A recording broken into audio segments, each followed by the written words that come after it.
In the heart of the lunar 7th month, Tanza village was suffocating under an oppressive heat.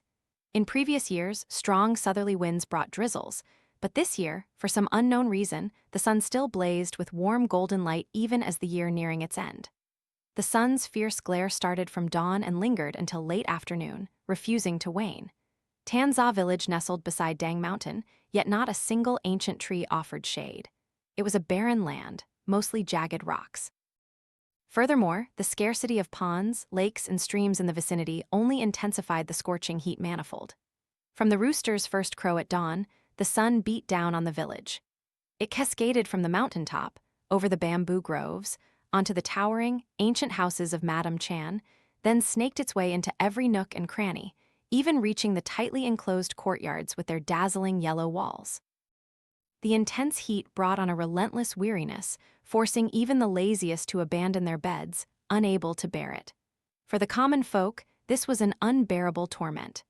Day after day, they toiled under the merciless sun, selling their strength to the earth, their vitality to the heavens, just to earn enough rice to survive. It was an unspeakable torture.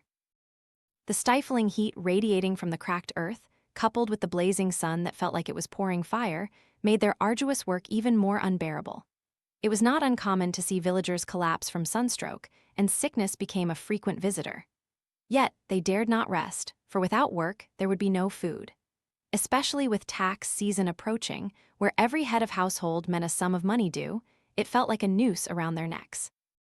Toil to death or face an even worse fate, for this village was under the absolute rule of Madame Chanh, who upheld her own laws. If any villager was late on their taxes, even by a day, Madame Chanh would have them publicly flogged. When the whip in the foreman's hand cracked, even the most stubborn would tremble. Returning to the situation, while the common folk suffered day and night from the scorching sun, Madame Chanh was beaming with visible joy.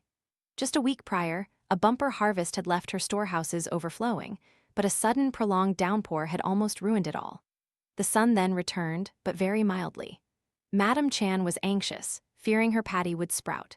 Fortunately, the intense sun that had been beating down for the past 4 days felt like a saving grace. On the very first day of this scorching sun, Madame Chanh had immediately ordered her servants to swiftly open the storehouses and spread all the paddy out to dry. She calculated that just 1 more week would dry the paddy thoroughly, securing her reserves for 3 years without an issue. That was why, bright and early this morning, she had woken up to rush her workers to spread the paddy. With her familiar, utterly condescending demeanor, Madame Chanh haughtily rapped her cane 3 times on the wooden door, clearing her throat with the air of a superior. "Where are you scoundrels? Still dawdling at this hour? Get out and dry the paddy quickly." Hearing their mistress's call, the 2 male servants reluctantly stirred. The elder, lock-tongued, adjusted his loincloth and walked barefoot towards Madame Chan's order, his face a grimace. He then turned to Chanh, who was rubbing his aching back. "Today, take the paddy to the communal courtyard to dry. It's airy there, spread it thin so it dries faster."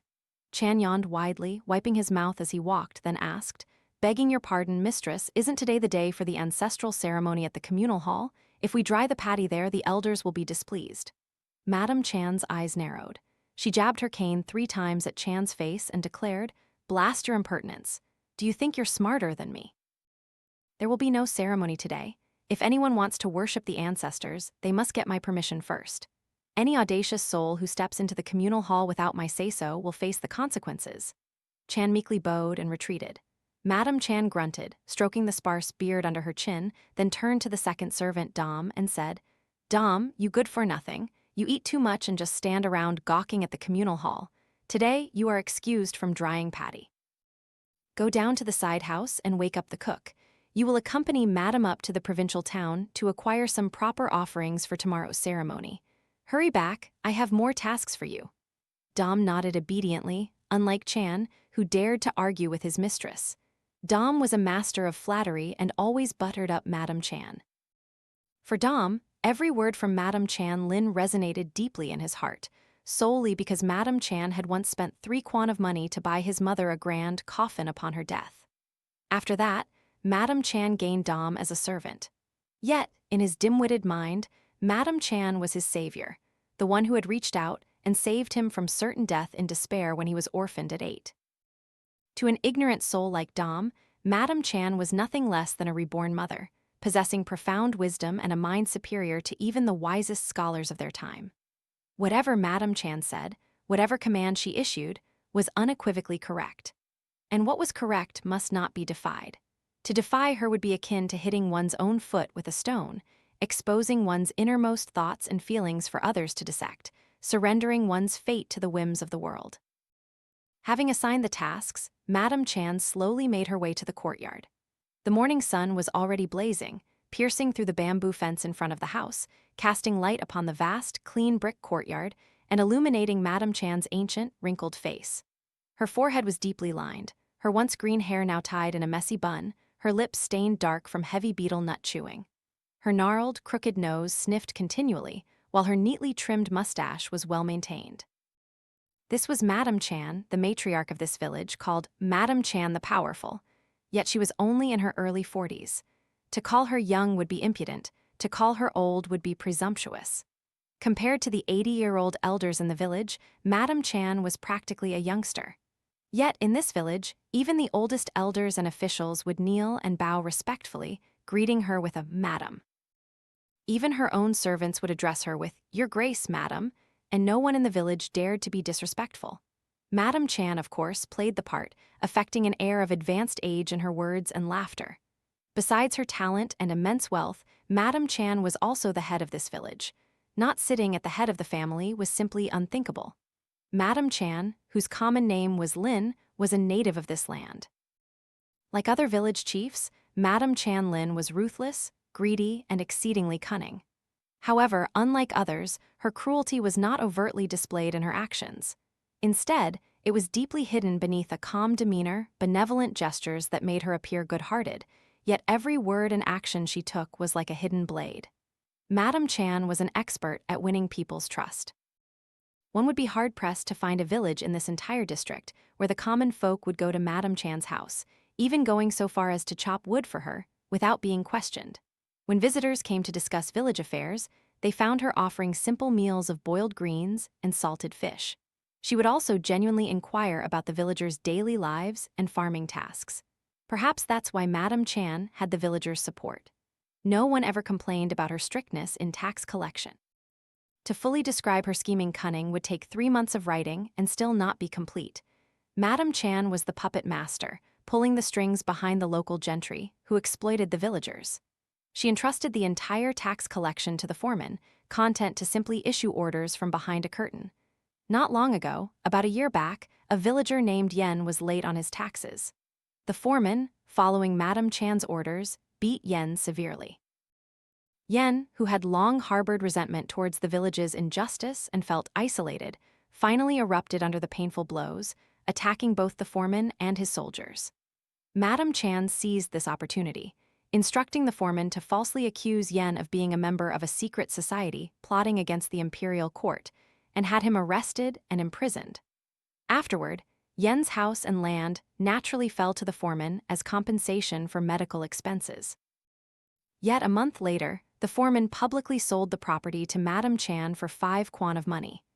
After a roundabout journey, the land ultimately returned to Madame Chan's possession, legally and openly. This brief anecdote should suffice to illustrate the hypocritical facade of Madame Chanh Lin, the matriarch of this village. Back to that day's events. After Chanh took the paddy out to dry, Dom was tasked with driving Madame Chanh up to the provincial town for shopping. Left alone in the main house, Madame Chanh, having finished her breakfast, retreated to her room. Reaching under a mat on her bed, she pulled out a bunch of keys and approached a wooden cabinet. Deep within a concealed compartment, she found her longest, heaviest padlock.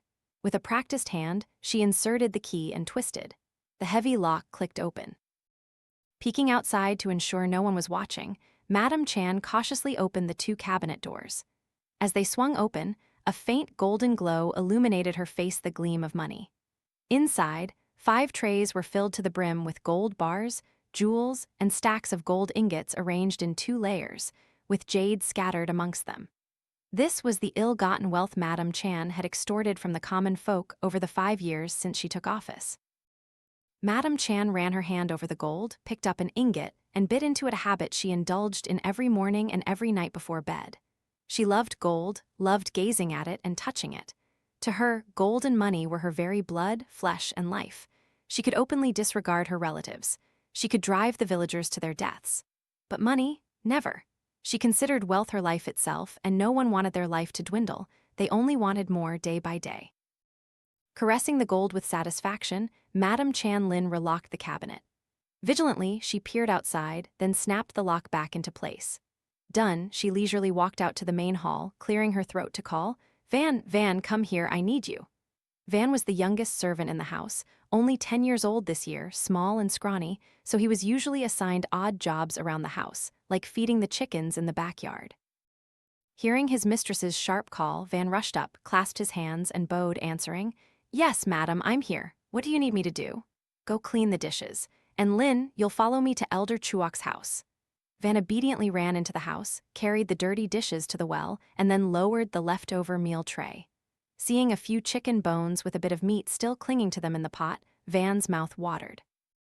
Living with Madame Chan, his daily life was filled with chores, but Van was the most exhausted, constantly on the move, yet only receiving a meager wage of husked rice and a bit of fish sauce. Meat was a luxury Van had never even dreamed of. Now, seeing those few chicken bones, his hunger became a gnawing emptiness in his stomach, especially with his belly aching from starvation. He quickly snatched a bone, shoved it into his mouth, but before he could even chew, Madame Chan's voice boomed from the courtyard. "Hurry up, you, there are still 3 chicken bones left there. Take them to the dog's bowl for him to eat. If I find a single piece missing, I'll beat you to death." Van, startled, quickly spat out the chicken bone, looking at it with regret, then swallowed his sadness and added the leftovers to the dog's bowl. How cruel! Even a morsel almost in his mouth was snatched away. After washing the dishes, Van nervously brought the dog's meal to present it.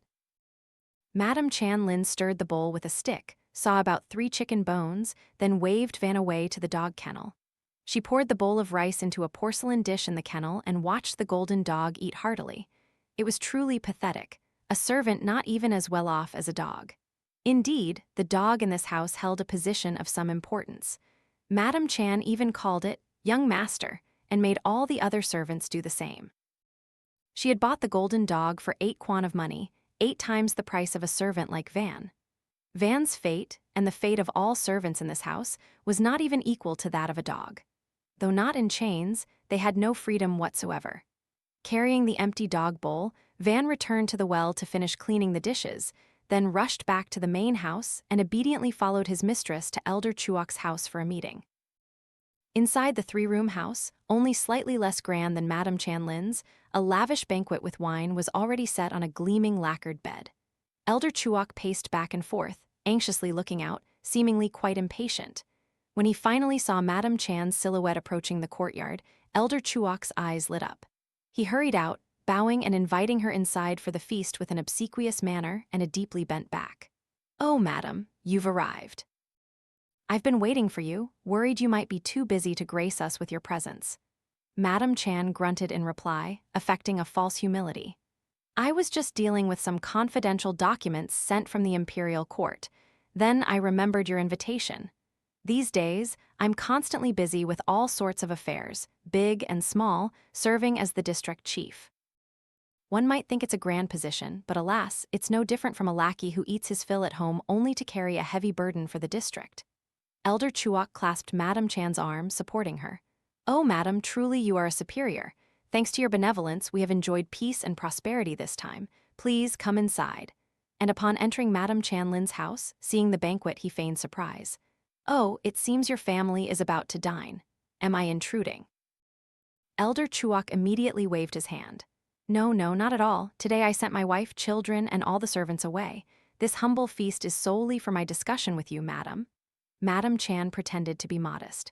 "Goodness me, seeing this display, I already feel uneasy."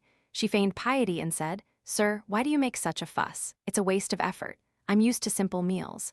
A couple of fish and a bowl of boiled greens are more than enough. This kind of elaborate fish feast, I can't digest it. Besides, why have I come here?" Elder Chuok glared at Van. Madame Chan, understanding, told Van to go outside and wait while they discussed village matters. Instead of village affairs, Elder Chuok stealthily brought out a heavy tray from inside the house. Placing the tray down, Elder Chuok looked at Madame Chan with a knowing glint in his eye, then gently opened the lid. It was gold again. The tray of gold gleamed brightly as sunlight streamed through a small vent. Madame Chan's eyes widened, her heart pounded, and sweat poured from her like a bath. She composed herself, feigning calmness, and asked, "Where did you get so much gold?" "Oh, madam," Elder Chuok stammered, "my family wishes to express our gratitude to you. Thanks to your guidance, my wife and I were able to acquire, buy cheaply a vast expanse of land in Dam Province. This is just a small token of our respect and filial piety." Madame Chan slowly counted the gold ingots, seeing exactly 14 pieces. Her heart immediately coveted them. She said a few polite words. "Oh, why are you so formal, sir? We have been close acquaintances for a long time. Money can't buy affection, can it? And this is hardly worth mentioning. The most important thing is that my family has engaged a skilled geomancer to find a good piece of land to build a house. This time, aren't you looking for a place to build a house for young Master Engai?" Madame Chan nodded upon hearing this. Her only son, young Master Engai, was 20 this year. Like his mother, young Master Engai was also greedy, cruel, and enjoyed provoking others. His cruelty was evident in his daily words and actions, not hidden and subtle like his father's. However, he had several traits that differed from his parents. He was a playboy, fond of gambling, and extremely destructive. For these reasons, Madame Chan planned to build her son a separate house and find him a wife, hoping he would settle down and focus on business. But after searching the entire village, she hadn't found a suitable piece of land. Now, hearing Elder Chuok mention a good plot, Madame Chan was delighted and eagerly inquired. Elder Chuok took her to the site to inspect it. Of course, as they passed by her house, he brought the tray of gold back inside, as she had persistently refused to accept it. "This is an excellent plot of land behind Dang Mountain, with the Bitch River winding beside it." Touching the land, Elder Chuok repeated verbatim the words of the geomancer. "With a vast open field in front and Xuanwu, a guardian beast behind, this is an exceptionally prosperous piece of land. Moreover, it sits by a large river, with the heavenly gate wide open and the earthly door tightly closed. Water flows in abundantly and flows out sparingly. The water veins from Kam Sun Mountain are undoubtedly very auspicious and rare. Anyone who builds a house on this land will see their family prosper for generations." Madame Chan was overjoyed and asked whose land it was. Elder Chuok then produced the land deed and slyly handed it to her, saying it was a thank you gift.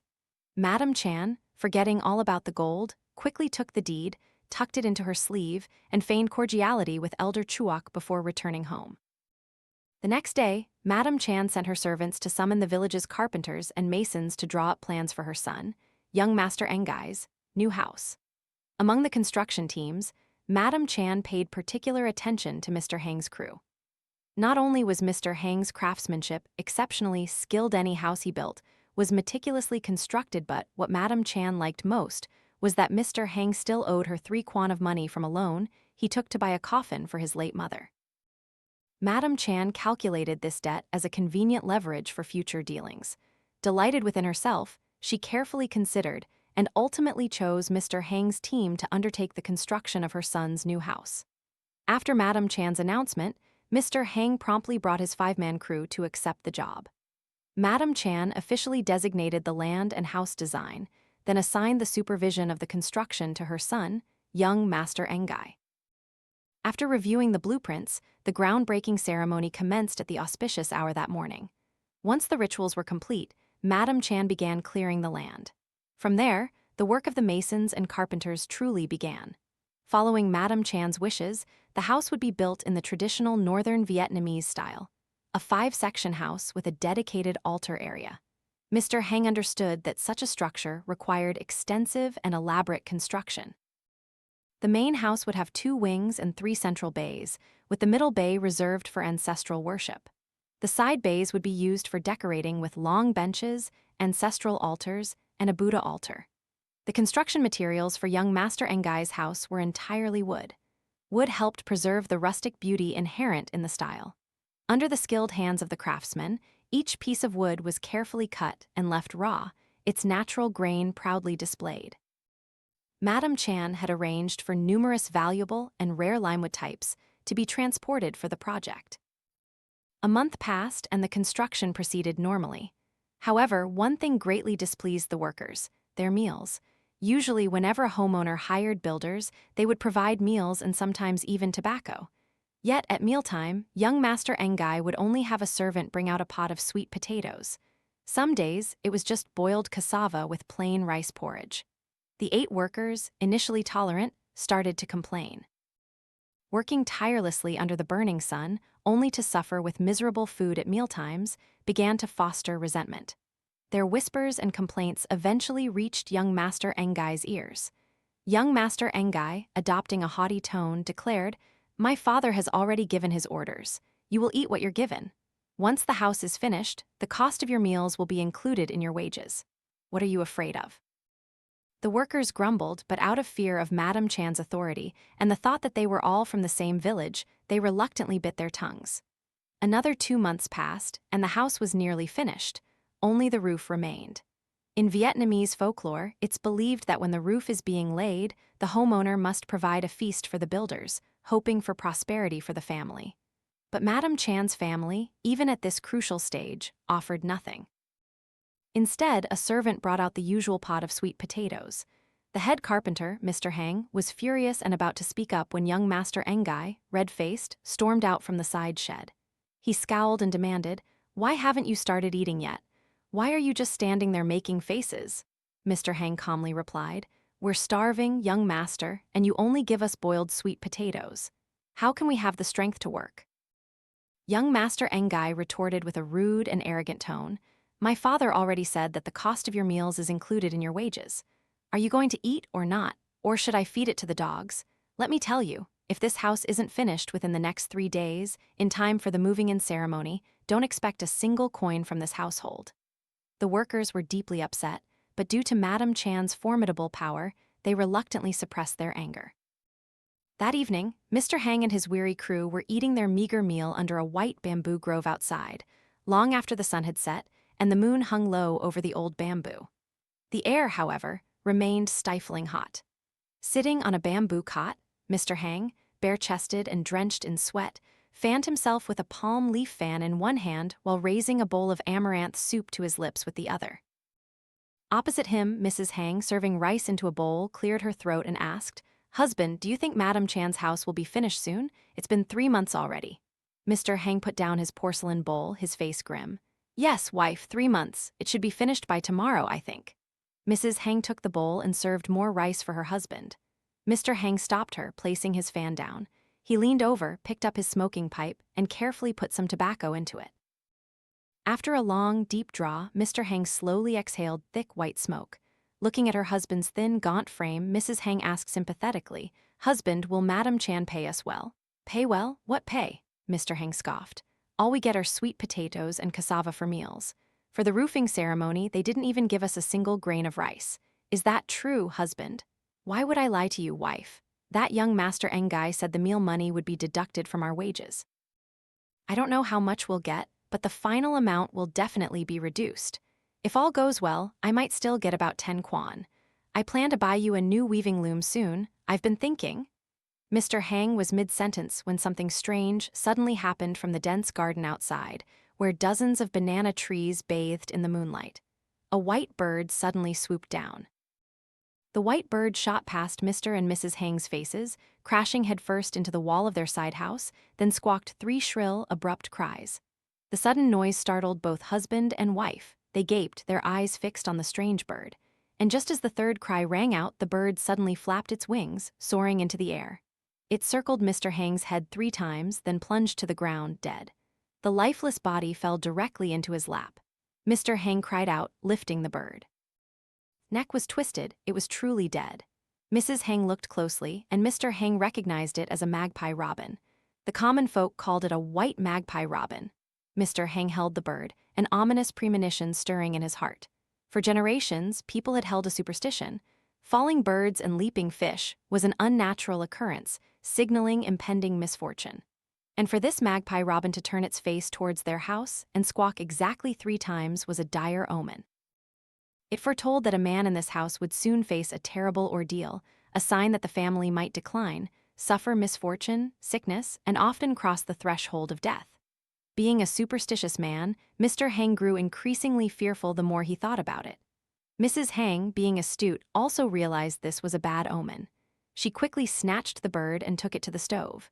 There was still hot charcoal, and she hovered the bird over the fire, hoping to revive it. She hoped the bird had only fainted, and that by reviving it and releasing it, they could avert disaster. But the bird was truly dead, limp in her smoke-stained hands. Filled with despair, holding the lifeless bird, Mrs. Heng returned to her husband, her face distorted as if she were about to cry. Mr. Heng understood his wife's thoughts and quickly reassured her. "Don't overthink it, wife. Perhaps it just accidentally flew into our house. Come, eat your rice quickly before it gets cold." Mrs. Heng sat down beside her husband, trembling, her face blank for a moment, then she timidly said, "Husband, this is a bad omen. According to folklore, my heart is burning like fire." "What are you talking about? We're both strong and healthy.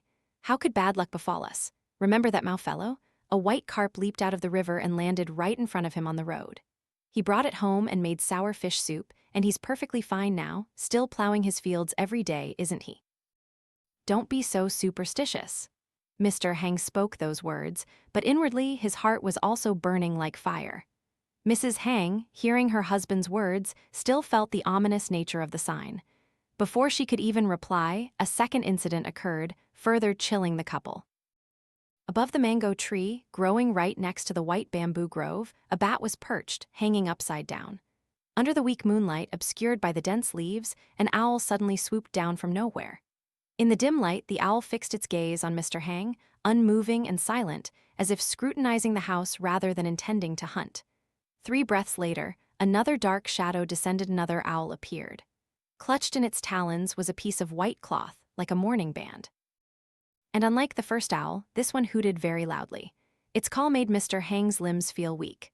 Suddenly, the 2 owls swooped towards the couple and dropped the white cloth before flapping their wings and flying away into the vast, dark night. It was only then that the startled couple realized it was indeed a mourning cloth. "Mr. Heng, is your son home today?" Mr. Keem's familiar voice called out, bringing the couple back to reality. Mr. Heng, regaining his composure, told his wife to dispose of the mourning cloth and the bird, then replied, "Yes, my son is here and a cup of water." Mr. Keem was a member of the construction crew, over 60 this year, with no wife or children, living with his 80-year-old mother. Hearing Mr. Heng's reply, Mr. Keem quickly entered and sat on the bamboo cot. Mr. Keem sighed deeply, and Mr. Heng tried to sound gentle. "Have you eaten yet, Mr. Keem?" "Why are you sighing so much?" "How can I eat? My old mother fell gravely ill at dusk. I asked someone to take her to Mr. Lang, the doctor, but the cost of medicine is too high, I can't afford it. I've asked around to borrow some money, and I'm truly desperate, that's why I've come here at this hour." "Oh dear, is she all right?" Mr. Keem shook his head with a gesture of profound distress. Just then, Mrs. Heng came up from the side house. Mr. Heng quickly invited her to sit and asked, "Wife, do we have much money left in the house?" Mrs. Heng replied, startled, "Only 5 sous, husband, that's all." Mr. Heng immediately urged, "Wife, go get it for me. Mr. Keem's mother is very ill." Mrs. Heng obediently went into the room, and a moment later returned with 5 sous in a faded, pale brown cloth bag. Mr. Heng poured the 5 sous into his palm, then gave it all to Mr. Keem and said, "Mr. Keem, please take this money for now. Go to Madame No's porridge stall and buy a bowl of meat porridge for your mother. Her stall is open until midnight. I will go to Madame Chan's house to get an advance on our wages for medicine. Once I get it, I'll bring it over. The house is almost finished, so she shouldn't make things difficult." Mr. Keem clasped his hands and bowed. "Yes. I put all my trust in you, Mr. Heng." After Mr. Keem left, Mr. Heng also went back into his room, put on his work clothes again, and hurried out. Mrs. Heng watched her husband's receding figure, then sat back down on the bamboo cot. That night, for some reason, her heart felt like it was burning, her nerves felt frayed, her stomach churned. Mr. Heng's feet pounded hurriedly on the road. The shadow of the moon hung high over the bamboo grove. The chirping of crickets and croaking of frogs had gradually ceased. Only a thin, weary figure walked towards Madame Chan Lin's house. It was Mr. Heng. As he walked, a strange feeling welled up within him, as if he wanted to turn back, to avoid what lay ahead. Yet, remembering the life of Mr. Keem's ailing mother, Mr. Heng strengthened his resolve. Passing the first 3 crossroads, Mr. Heng met another member of the construction team, Mr. Ok. Mr. Ok's circumstances were also tragic and unfortunate. When Mr. Ok was just over 20, his first child was only a year old when his wife and child tragically drowned in the river, becoming bait for the river god, because he couldn't reach them in time. In an instant, the the white-haired elder mourned his young son, a pain unspeakable.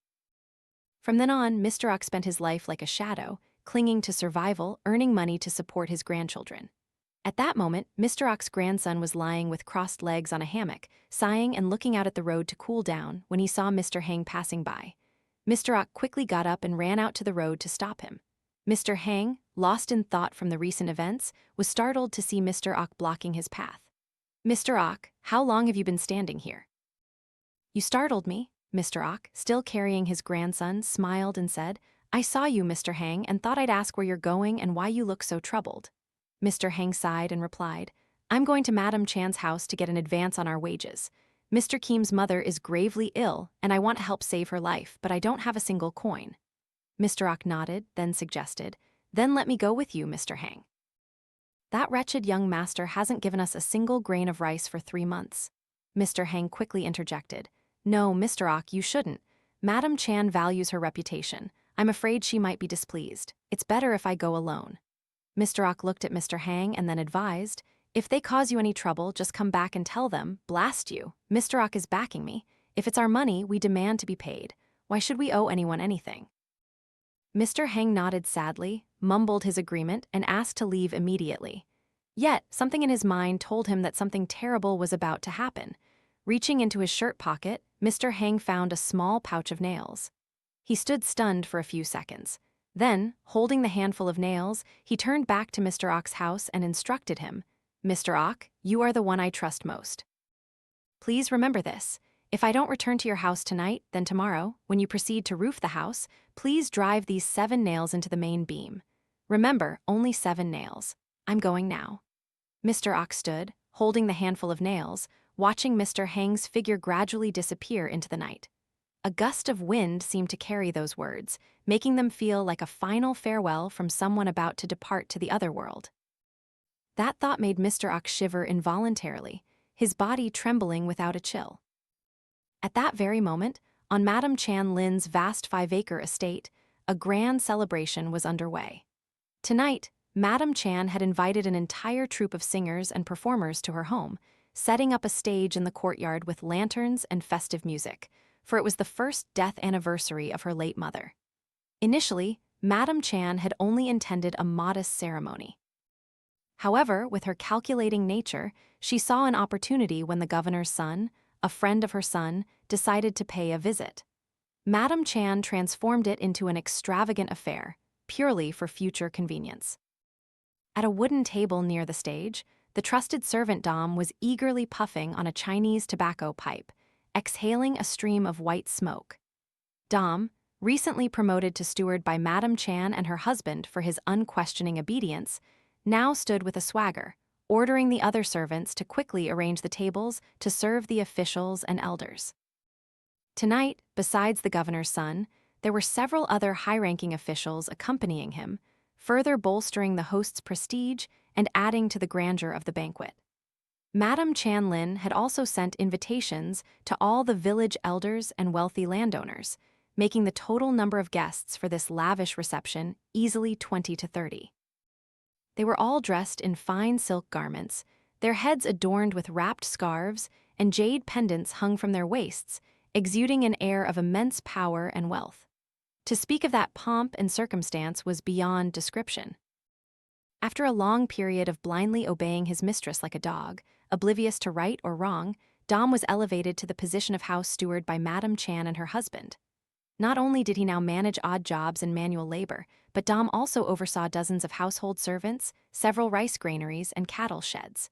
For an illiterate man like Dom, such a position was truly magnificent. "Hey, you, move faster. Don't you want to finish your work and avoid a beating?" Dom barked. "And these 2 lanterns by the altar, why are they hung so high? Lower them. That's right, that's right. And are the chopsticks ready yet? What are you all standing around for, gossiping? Hurry up, girls, the guests are about to eat." Dom's booming voice, coupled with the constant coming and going of servants, made the atmosphere of the feast incredibly noisy, like a bustling marketplace. Mesmerized by his newfound power, Dom inadvertently turned around and saw another servant, the cook's daughter, tugging at his sleeve. Dom gruffly snapped, "Blast your father, don't you see I'm busy? Get out of here or I'll tell your mother to give you a whipping right now." the young girl, still tugging at his sleeve, pointed towards the gate and said, "Someone is looking for you, sir. They're standing outside the gate." Dom glanced over and saw Mr. Hang standing hesitantly outside, not daring to enter. Dom then stepped out and asked, "What do you need, Mr. Hang? Don't you know my master is hosting an anniversary feast?" Mr. Hang explained the reason for his visit and his urgent need for money. Dom listened, then nodded and said, "Please wait here, Mr. Hang. I will inform the master." As Dom turned to leave, Mr. Hang's eyes darted inside. The five-section house, though humble in its roots, was now brightly lit with lamps, filled with the most influential people in the village. Yet he, Mr. Hang, a respected elder, had to sit below the esteemed guests. Mr. Hang tried to compose himself, not daring to contemplate facing such powerful figures that night. Returning to the situation at hand, Dom hesitantly walked into the courtyard and encountered young Master Engai emerging from the back of the house. Seeing the young master, Dom quickly approached and reported, "Young master, that old carpenter is here to ask for an advance on his wages." Young Master Engai's ears turned red.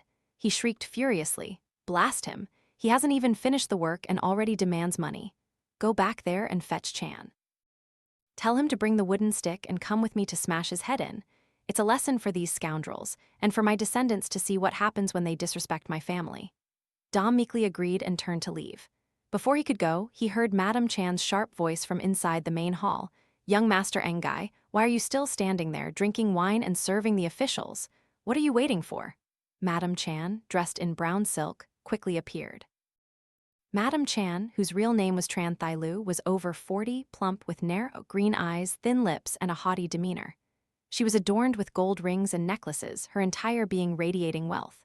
She interjected, speaking over her husband, "Hurry up and serve the officials. They are our future patrons. Leave these small matters for the other servants to handle." Young Master Engai, now meek as a lamb, replied, "If I don't go, father and mother will be disgraced. Besides, that carpenter is taking advantage of the crowd to demand money. If I don't keep him out, it'll be a huge embarrassment." Madame Chan looked out, saw Mr. Hang's figure pacing, and her face twisted with rage. Her usual calm disappeared, replaced by fury.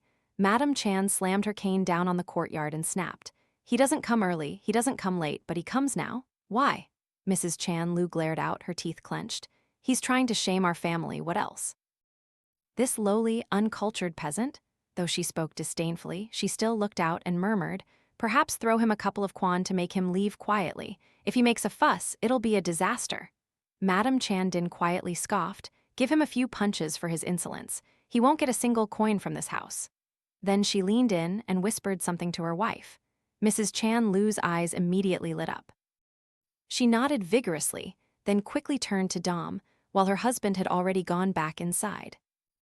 Following her mistress's command, Dom went out to the courtyard and announced, "My mistress has an invitation, but with all the important guests inside, she invites you, Mr. Hang, to the side house to settle your payment." Mr. Hang gratefully agreed. He didn't want to deal with that crowd in his worn, patched clothes anyway. He followed Dom to the backyard, entering a small, dilapidated room at the end of the side house, 100 steps away from the main house. Dom pointed to a wooden stool in the corner of the room and said, "Mr. Hang, please wait here. My master will bring the money."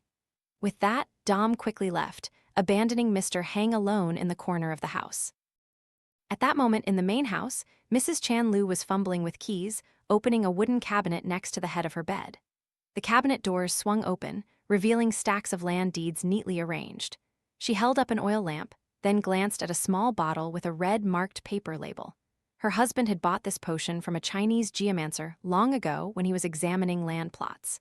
She didn't know its purpose, but it was always kept securely in the cabinet. She hadn't expected her husband to remember it and bring it out during this crisis. Mrs. Chan Lu secretly admired her husband's foresight. She took the small copper bottle and a red quill, dipped it in ink, then quickly went to the altar, after which she locked the cabinet. She busied herself with something for a moment, then stealthily slipped out. While her husband was still obsequiously entertaining guests, Mrs. Chan Lu discreetly made her way to the backyard. She entered the kitchen, poured a glass of water, and carefully looked around. She took out the small bottle of potion and dropped several drops into the water. Then, she walked directly to the shed where Mr. Hang was waiting for his payment. Seeing her, Mr. Hang immediately stood up and bowed. Mrs. Chan Lu handed Mr. Hang the glass of water and said, "Mr. Hang, you see, Tonight we have important guests in the main house, so it's not convenient for me to show my face.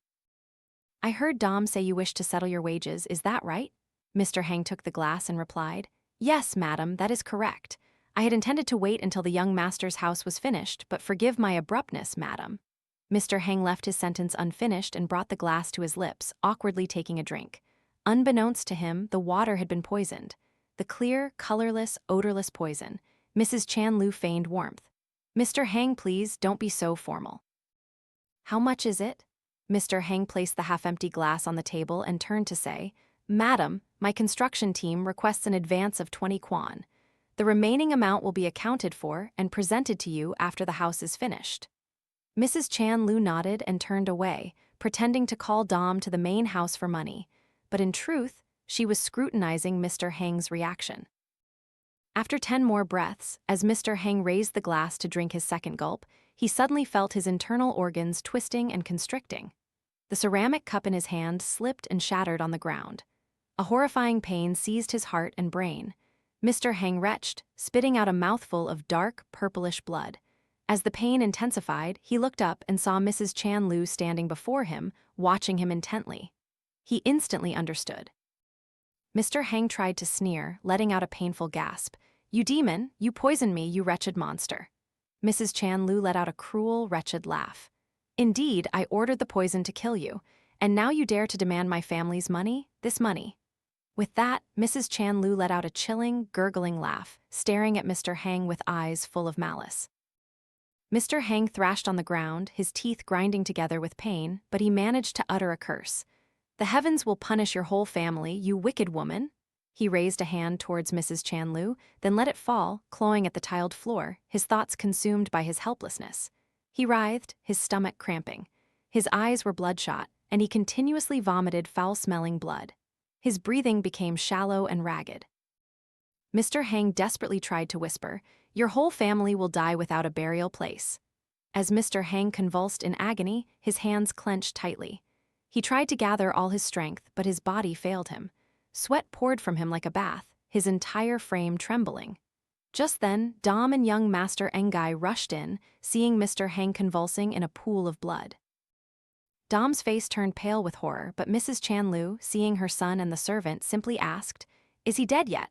Bury him, and make sure it's done cleverly, both of you. Understood. If a single word gets out, don't blame me for being cruel. Though Dom was terrified by his mistress's words, he obediently nodded. As a servant to Madame Chan's family, Dom had not infrequently carried out his master's cruel and unjust deeds. However, those had usually involved minor offenses like setting fire to straw to block a path or smashing a debtor's door to demand payment. Murder, especially within the house, was unheard of. Having given instructions to her son and servant, Mrs. Chan Lu intended to return to the main house to join her husband in entertaining the guests. But as she glanced up, she saw a figure hastily descending, heading straight towards the house. Looking again, she realized with a jolt that it was the renowned magistrate, Inspector Chin Min Nguyen. If this incident were to come to light, it would mean certain death. Mrs. Chan Lu, panicked, pulled her son and the servant into the side room and quickly locked the door from the inside. Turning back, Mrs. Chan Lu gasped when she saw Mr. Hang still groaning and writhing. Mrs. Chan Lu urged them, Hurry, strangle him to death. If he cries out and draws attention, young Master Engai and Dom will both be in trouble. Both young Master Engai and Dom turned pale. They didn't need Mrs. Chan Lu to tell them a second time. They immediately rushed in. Young Master Engai quickly ripped off his shirt and stuffed it into Mr. Hang's mouth, while Dom pressed down on his arms and legs. Mr. Hang struggled, but Mrs. Chan grabbed him, gripping his throat with both hands. Mr. Hang's limbs twitched a few times, then went limp. Luckily, the governor's son, being drunk, didn't notice anything. He had drunk too much and gone to relieve himself. After finishing, he simply pulled up his pants and returned to the main house, completely unaware that a murder had just taken place in the side room. When the sounds of the governor's son had faded, Mrs. Chan Lu, somewhat flustered, got up. Mr. Hang had stopped breathing. Young Master Engai also stood up, breathing a sigh of relief. He threw the shirt to the ground and ordered Dom to bury the body behind the house, in the area where the new house stood. This area was on low ground, behind a 2-meter-high fence. Within it lay the Chan family's private cemetery. The cemetery was quite far from the main house. Ancient banyan trees and dense bamboo groves provided heavy shade, making it a place few family members ventured, let alone outsiders. Therefore, the burial would go unnoticed. That night, Mr. Hang died an unjust death, all due to the cruelty of Madam Chan's family. That night, Mrs. Hang tossed and turned, waiting for her husband. But even after going in and out repeatedly, she didn't see him return. She dared not go to Madam Chan's house to inquire. All she could do was comfort herself, convincing herself that her husband, after getting the money, had gone to Mr. Keem's house and was sleeping there because of the heavy rain that was now pouring down. Yet, her heart still burned like fire. The ominous premonition of death from earlier still tormented her. Mrs. Hang stood leaning against the door, looking out at the dark alley, drenched in rain, an indescribable sense of unease filling her. She returned inside, quickly lit 3 sticks of incense, and clasped her hands in prayer. The rain intensified, thunder and lightning ripped through the night, accompanied by deafening crashes. After many days of drought, the village was finally blessed with a heavy downpour, making the air feel fresh and cool. The wine feast at Madam Chan's house, already joyous, now became even more boisterous. The next morning, at the crack of dawn, Mrs. Hang waited nervously at Madam Chan's gate to inquire. By chance, she encountered Dom, who was beaming with satisfaction. Mrs. Hang timidly asked, "Dom, please, could you tell me if my husband came to see Madam Chan last night?" Dom, already primed by his mistress, played his part. "Yes, ma'am, your husband did come last night to see Madam Chan." After he explained his situation, Madam Chan felt very sympathetic, so she advanced the entire wages for the construction team 100 kwan of money. They even gave him a bonus. "Hasn't he returned yet? He left right after receiving the money." Mrs. Hang shook her head, a profound sadness clouding her face. She thanked Dom and walked away, disheartened. A while later, the other carpenters arrived at young Master Engai's new house to finish the roof. They noticed that Mr. Hang and Mr. Keem were not there that morning. Remembering Mr. Hang's instruction from last night, Mr. Ok, while young Master Engai was distracted, quickly hammered exactly 7 nails into the main beam of the house, just as Mr. Hang had told him. They worked tirelessly from morning until evening to complete the roof. Only then did the construction crew ask young Master Engai for their payment. However, young Master Engai claimed that Mr. Hang had already received the full amount last night. The 8 workers refused to believe him and argued. Young Master Engai then produced a signed document confirming the receipt of 60 kwan for wages, plus 30 kwan for meals and a bonus. Last night, before ordering her son to bury Mr. Hang's body, Mrs. Chan Lu had pressed Mr. Hang's finger onto a red seal, leaving his fingerprint on the receipt. Now, with the document in black and white, the workers had no choice but to grimace and accept. Among them, one individual refused to accept this injustice and started to argue with young Master Engai. Young Master Engai threatened to report them to the local authorities. The man, intimidated, then fell silent along with the rest of the construction crew. The next day, young Master Engai, along with 2 servants, moved into the house to occupy it, as the geomancer had advised that the 15th day of the following month would be an auspicious day for the grand housewarming ceremony and public announcement to the villagers. 15 agonizing days passed, and young Master Engai lived comfortably in his new house. This house was larger than his father's, situated on a spacious plot of land. Night after night, the wind blew through, keeping it cool. On the 15th day, Madam Chan's family finally held the housewarming ceremony, as the auspicious day had arrived. The village dignitaries flocked to congratulate young Master Engai on his grand new residence. The 5-section house, situated on 5 acres of land, was built with limewood, had a gleaming red-tiled roof, and pristine white walls, making it incredibly eye-catching. Beside the main house was a long side annex, and further down were the toilets and bathhouse, with a well nestled under acacia tree. Behind the main house was a large, flat plot of land extending to the very end of the property, where a pond, with high banks surrounded by clusters of banana trees, shimmered.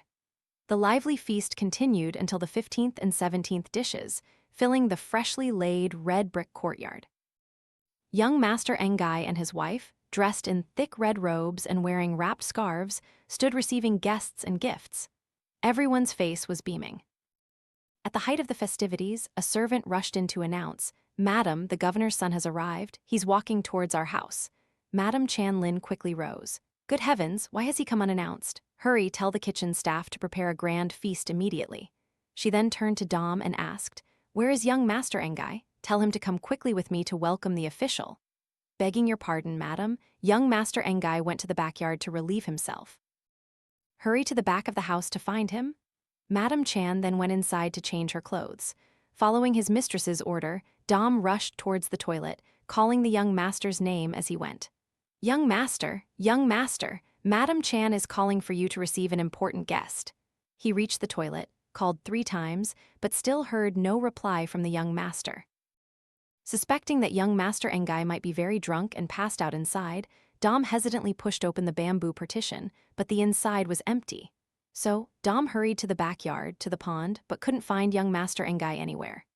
In the dim light of the crescent moon, young Master Engai seemed to have vanished without a trace. After circling the backyard, Dom was exhausted.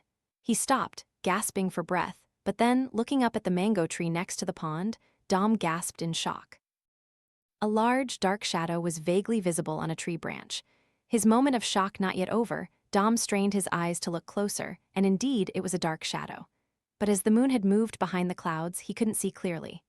Dom swallowed hard, trying to reassure himself, then called out nervously, Young master, why are you sitting up in the tree?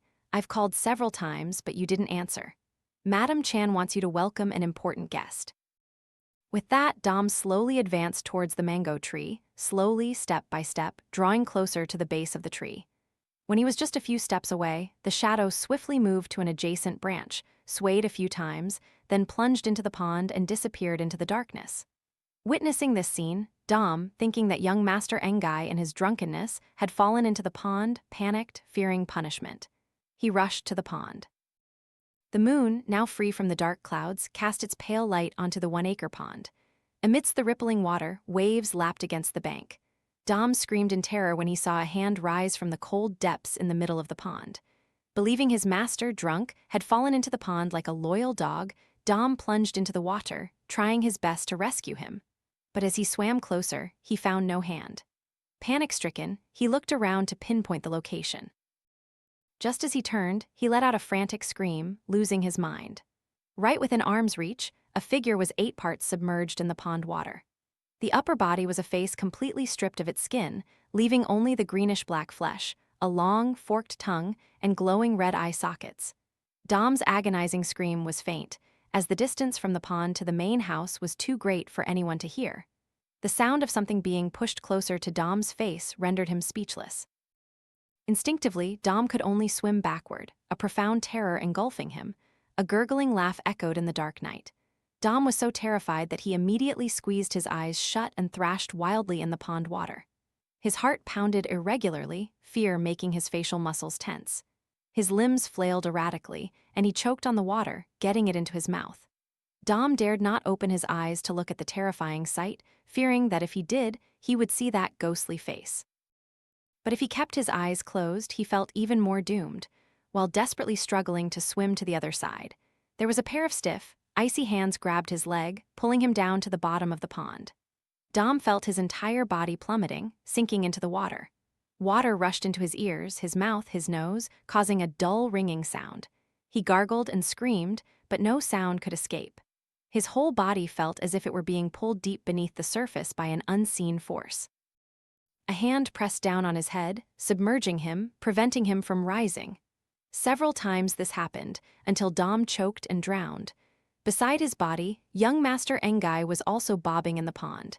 His eyes were bruised purple and staring blankly. At that moment in the main courtyard, tired of waiting for her son and husband, Madam Chan had to go greet the governor's son herself. The housewarming feast lasted for several hours. The governor's son and his entourage left, and Madam Chan asked, "Where are those two? Where is young Master Engai? And that wretched Dom? My goodness, both master and servant are missing. What is going on?"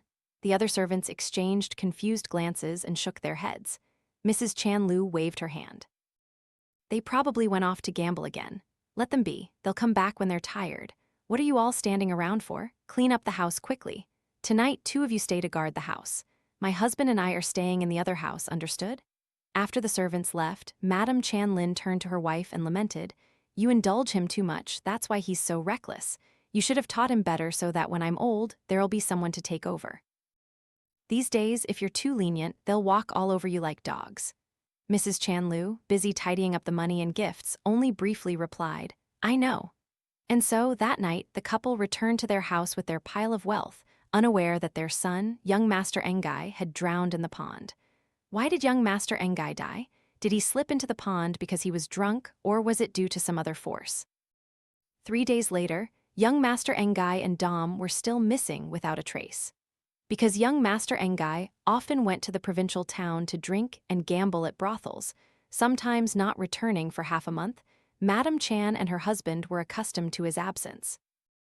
On the morning of the 4th day, the dawn after the housewarming, around 7 a.m. after breakfast, Madam Chan and her husband were sitting and drinking tea when one of the 2 servants assigned to guard the new house rushed in, breathless.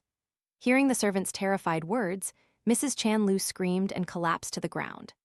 Madam Chan, ignoring her social standing, rushed headlong after the servant, forgetting her shoes, because he reported that 2 bodies had been discovered in the pond. When Madam Chan arrived, a large crowd of villagers had already gathered at the stagnant pond behind the new house. The bodies of young Master Engai and Dom were being pulled ashore by the villagers. The 2 bodies were heavy and swollen from being submerged in water. As the 2 bodies were lifted, dark red, foul-smelling water, thick like blood, continuously streamed from their mouths a sight beyond description. The 2 bodies were taken back to Madam Chan's house, and a funeral was hastily arranged in a somber atmosphere. Mrs. Chanlu, upon seeing her son's body, fainted, vomiting blood. The funeral had to rely on the village dignitaries. Madam Chan was utterly devastated. Amidst the chaos, they also performed a soul-calling ritual, but after several attempts, young Master Engai's soul did not return, so they had to abandon it because no one could stand the smell of a decomposing body in the house for too long. After consulting the geomancer, they found that the next day was an auspicious day for burial, but the bodies could only be taken to the cemetery after midnight. Today was a killer day, and if they insisted on burying the bodies, it would bring many troubles later. Madam Chanlin stayed awake all night by her son's coffin, watching over his body. Her eyes were red and swollen from crying, exhausted, and hallucinating from the night-long vigil. The next day, Dom's body was taken to the village cemetery and given a hasty burial, while young Master Engai was placed in an expensive coffin. Only then could Madam Chan finally rest for a bit. That night was the last night before young Master Engai was to be buried. Sitting by the coffin, Madam Chan was startled to see the shadow of a man lingering outside the gate. When she went out to investigate, she discovered the thin figure was an old beggar. As Madam Chan stared intently, the beggar suddenly passed gas, leaned on his staff, and approached. Unexpectedly, he stood right in front of her, saying nothing, then walked directly into the house, approaching the coffin and loudly slapped it 7 times. Madam Chan, terrified, ran forward to scold the disrespectful man, but suddenly the beggar turned around. When his conical hat, used to conceal his face, fell back, Madam Chan immediately gasped, her eyes wide with terror, her soul nearly departing her body, for standing before her was Mr. Hang. His emaciated, disfigured body looked as if it would fall apart, his face shriveled like a long-dead corpse, his throat black and bruised as if someone had strangled him. A putrid, sickening odor surged into her brain, making Madam Chan tremble so violently that she almost wet her pants. The very corpse that she had ordered her son to bury behind the house just a few days ago was now reanimated and standing right before her. From the ghost, a guttural, sorrowful sound emanated, making Madam Chan's limbs go numb. "Where is my money? Where is my money?" Madam Chan was drenched in sweat, stuttering incoherently, realizing this was a nightmare. It was midnight, the time to bury her son in the cemetery behind the house, an endless, long night. After the burial was complete, the geomancer said they had to go to the pond to perform a ritual to retrieve the soul if they wanted to worship it later. Since Mrs. Chanlu was still weak, Madam Chan had to accompany the geomancer and the servants to perform the ritual. While waiting for the servants to prepare the altar by the pond, Madam Chan rested in the small room by the side. Her face was still pale from the terrifying dream she had just experienced. The seemingly solid house was now plunged into darkness. The 2 servants had gone somewhere, she didn't know where. Now, alone in the silent space, Madame Chanh felt even more disheartened. A faint whisper echoed from inside the house, startling her. She felt a cold, deathly aura enveloping her entire body. In a flash, her mind felt hazy, the surroundings grew dark, and it was as if an invisible force was pulling her inside. The limewood door, which had been latched from the outside, was suddenly torn open by a gust of wind from the courtyard. The heavy latch broke, clattering to the ground. The two heavy doors swung open. Indeed, it was pitch dark inside, yet a faint voice called out. Madame Chanh stepped inside, and after about 10 breaths, disaster struck. The large, seemingly solid house suddenly collapsed, burying Madame Chanh amidst her desperate screams. The geomancer and the village servants were horrified by the sound of the house collapsing and Madame Chan's screams. Very quickly, hundreds of people rushed to the scene, lighting torches to illuminate a corner of the village. When the rubble was cleared, they found Madame Chan's body, horribly crushed. Her brains were splattered, her limbs broken, and her throat bore the distinct imprint of fingers, dark purple. At that same moment in her house, Mrs. Chanlu also screamed and sat bolt upright, having dreamt of Mr. Hang's ghost strangling her. While she was still reeling in terror, a dark shadow suddenly rushed towards her, grabbed a heavy wooden stick, and smashed it directly onto her head. In an instant, Mrs. Chanlu's head was completely crushed, her brains splattered everywhere. The dark shadow was none other than the trusted servant, Chanh. That night, Chanh had personally witnessed his master poisoning and killing Mr. Hang, a carpenter with whom he had a certain camaraderie. Seeing Mr. Hang die such a miserable death, Chanh harbored deep resentment and vowed revenge. He broke into the gold vault, gathered all the gold and money that very night, and distributed it among the construction team. Before leaving, Chanh gathered the entire crew and quickly recounted the whole story to clear Mr. Hang's name. They then collected Mr. Hang's body and buried it. That same night, as the carpenters and Mrs. Hang were secretly burying the body, Chanh returned to the village.